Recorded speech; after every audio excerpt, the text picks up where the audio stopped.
time. They talk to each other. Very little talking here. This is all business right now. And Bjergsen and Jisu with the fast bans. And Jisu thinking about what he wants to do.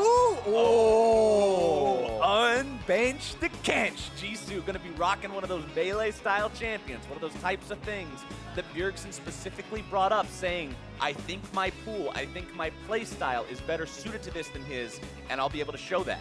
What is the keystone going to be? What is the rune going to be that he's running? We talked about some phase rush, Tahm Kench. Eat him, run him into the turret. And spit him out. It's you and I tested fun. this. It's I remember so fun. testing this with you a couple of weeks ago about how far can Tahm Kench actually run out, use phase rush, gobble you up, and still get you back under the turret in time. Yeah, I feel like you need Swifty boots to do it, though, and about level 6, since phase rush, I believe, scales with your level in terms of the movement speed that it gives you. So we'll see what he's running, though, but I'm so excited for this. The first Tahm Kench, the 1v1. All right, let's see what he's Yeah! doing. It's phase rush with Ghost. So he's ready. He is ready to make this happen. If he wins, he's going to win by gobbling Bjergsen up and spitting him underneath the turret. And if he can make that happen, it is going to be so cool to see. But we did see Bjergsen control these waves against Faker with this champion. We saw him play this game against someone playing Syndra, against a very mechanically talented player playing Syndra. So up against something like Tahm Kench, ooh, he's got his work cut out for him. And the Tahm Kench has boots. He has the Ghost. He has the heal. This is go fast, Tahm Kench. Okay, this is special delivery, sushi chef, master chef, Tahm Kench. Let's see if he can. Let's see if he can drift around and find his way towards Bjergsen, get those stacks down, and find the Devour. Bjergsen, though, the one who should be in control with the push, with the wave control early. Like I said, Jisu's the one with that work cut out for him in this. Just because of the fact that, I mean, you're Tahm Kench and a Taliyah. Yeah. Your tongue is stopped by minions. You don't have a lot of long-range capability to engage on this champion that is so adept at keeping herself far away. Yeah, I feel as though this is going to come down to Bjergsen just skirting around, keeping his range and killing all of the minions, going back and not even like pushing him up to the turret to deal turret damage because he doesn't want to risk it. We'll see here how they start this off. All right, threaded volley into the wave, as could be expected. Also worth pointing out that it is airy once again on Bjergsen's Taliyah. Just wants to make sure that every time he lands the poke, it's that much more effective.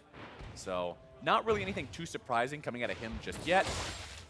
Jisu, mindful of how the minion farming works underneath the turret, not able to find that last one. 6-2-3 right now. So Bjergsen is in the spot that you're going to see him in for most of the game. I think if Jisu is able to find his all-in, it's going to be a case of sort of what you were describing earlier, where he kind of gets to level 6, he gets swiftness boots, and then he goes for the all-in then. The early game isn't going to be fun for this Kench. Yeah, Bjergsen was talking about the cheese ball strategies.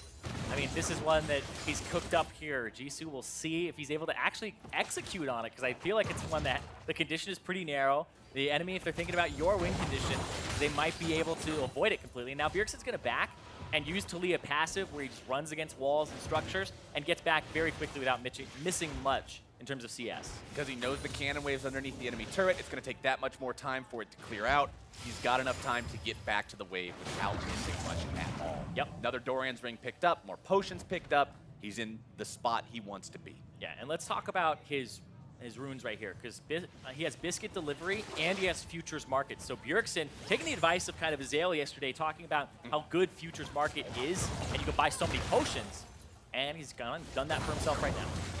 Getting those extra potions early on. Remember, this is a 1 versus 1 that's played, you know, from level 1. You only have the money at the start. This isn't ARAM rules where you're starting off really far ahead and you've got 1,300 gold to spend as soon as you load into the game. Yeah, no level 3 start. Right, so you have to play around the same types of things you would play around if you were laning early on in Summoner's Rift. And having an extra 200 gold to spend at the start through Futures Market can be huge. The amount of potions, some players might remember the good old times of 9 potion start, which, by the way, was not actually good. It was not fun to play against because the person had so much sustain in lane. Red pot, though, plus Red potions pot was plus fun. potions.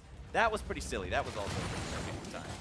Bjergsen will continue to push the waves out, continue to control the pace of this game. And so I went back and I looked. Bjergsen actually missed 0 creeps when he went back and ran all the way. None of his minions had died. Look at that, Jisu. First item, Swifty boots. I want that special delivery to come through. He wants it too, but he can't get anywhere near Bjergsen right now. He just keeps this wave pushed up. He throws down all these rocks all over the place, every single wave. What's a Kench got to do? And here's the thing, though, is he has to kind of only do this one time. He gets one moment, one opportunity to make this happen. Because as soon as Bjergsen sees it once, you're not going to have the summoner spells or the time because of the CS to actually execute it again. So Jisu would have to do it one time, and I think he's waiting for phase rush levels to get to like 6 or 7, so he has all that movement speed. You get to 6, you ult behind them, and you go. That's the only shot you pretty much got. If you're the Tahm Kench in this one, I want to see it work. I really do, but at the same time, you also got to remember, Bjergsen has exhaust, he has barrier. It's not as simple as gobble him up, spit him out, and he dies. I mean, you'll have boots and you'll have phase rush. You're going to reduce the slow of the exhaust, and it wouldn't really matter too much. He's still going to be super speed Tahm Kench. I honestly hope that Jisu's able to pull this off. Well, Bjergsen's already up to 46 CS. He keeps going back pretty consistently to get more and more. Biscuits in his inventory, like you mentioned earlier, means he's going to have even more mana as he continues to lane through this. Yeah. If I'm Jisu, he's ulting behind him. He has the ghost on. To make the play. He pops the ghost already. Now looking to chase Bjergsen down. Doesn't find the tongue, and that could be the thing that separates this from being successful or not. He's not gonna carry get him back, backwards. Can't get him all the way back to the turret, but he does bring him back far enough to continue to apply the damage. Exhaust going to be used. Jisu still has thick skin, looking to find the tongue. The tongue comes out. Not quite making its way just yet. There's your stun barrier. Still going to be used. Jisu can't do it. First blood to Bjergsen. And that ends this 1v1. The 2-0 for Bjergsen. The seismic shove on the Tahm Kench ultimate, the Abyssal Voyage location, pushes Jisu back and makes him lose enough distance that Bjergsen isn't pulled back into a turret. The first Q from Tahm Kench also misses in that, and the difference in health could have been what decides the outcome there. So incredibly close as you look at how Jisu tried to make it happen. Yeah, he was waiting for the level 6 for the Abyssal Voyage to get behind Bjergsen, but Bjergsen sees it coming. The seismic shove was perfect, and like you said, the first one missing. The exhaust here after the phase rush was over, and then the juke back. This comes down to 100 HP again under the turret. The W comes off cooldown now. Oh, so low for Bjergsen. So incredibly close. You can see the smile on Bjergsen's face as he realizes he will be going to the finals tomorrow. But Jisu's run ends here. And the desk was saying it, just the style that Bjergsen has been playing in terms of methodical, thinking ahead of the game, like what is he really going to do with a low-risk type champion or strategy, and that forced Jisu's hand to pick something that's going to be aggressive, high risk, could potentially work out for you, but we saw the outplay there. And that's Bjergsen moving on to the finals to reclaim the 1v1 championship title. Looking to get back to where he was in 2015, being at the top of the 1v1 ladder, but we still have one more opponent for him to go through, and that opponent is who we're going to be seeing in the next matchup. This one should be a lot of fun as well. Uzi and Prey, 2 AD carries, 2 of the best guys out there in the bottom lane that are going to be going head-to-head. This is going to be so much fun to see. We know both these guys are incredibly mechanically talented. We know both these guys have the ability to carry on Summoner's Rift. And hell, we've seen him carry so far on Howling Abyss in the past couple of days. Oh yeah, we saw Uzi play the Misfortune Mirror against BRTT, as well as play Lucian into Levi's Victor, and take both of them down. But Uzi is taking this so seriously. Like, I watched his 1v1s over again. Like, his 5v5s, he's laughing, he's having a great time. His 1v1s, he hasn't cracked a smile at all during the 1v1s.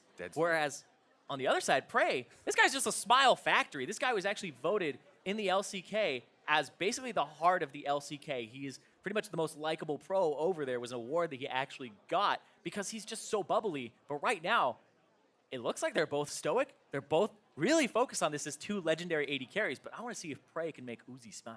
I mean, Uzi seems so incredibly focused on this. I don't know if anything's going to break that. The man seems like he has one mission coming here to the 1v1 tournament, and that's to walk away with the win. I mean, some people take it more seriously than others. We saw yesterday Prey and Reckless. I believe it was actually Prey's idea to play Garen versus Garen, Flash Ignite, dance with each other at the start, but I somehow think you aren't going to get Uzi into his dancing shoes today. I mean, you got to try, though. That's how you do gotta it. You just say, like, hey, do you want to play Garen? If he shuts you down, it's like, oh, okay, you know. No, I don't even think you're going to get shut down. You're just going to get the scene, 8:52 p.m., check mark, and then no response. Uzi's just got one goal, Zirene. He's going to win. Yeah, I mean, he has been set on that. He said that he wants to be the first 2-time champion, and he could go up against the 2015 champion in Bjergsen in the finals if he wins this. It could be one of them trying to reclaim the title and one of them defending, because Uzi right now has it from 2016.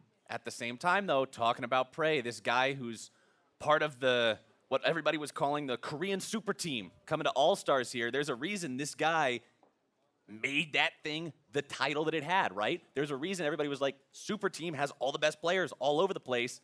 Prey is such an incredibly talented AD carry. This guy knows how to win matchups. And hey, if Uzi says, let's play seriously, maybe it's time to get rid of the grins, get rid of the giggles, and show this guy how to take it seriously. I don't know. I don't know. I hope Prey, I mean, he did lose earlier today to the LPL team and to Uzi in lane multiple times. Could be time for payback. Maybe it's payback. Maybe Prey is a little bit serious about this too, because he would be the person going on to represent the LCK since they're knocked out of the 5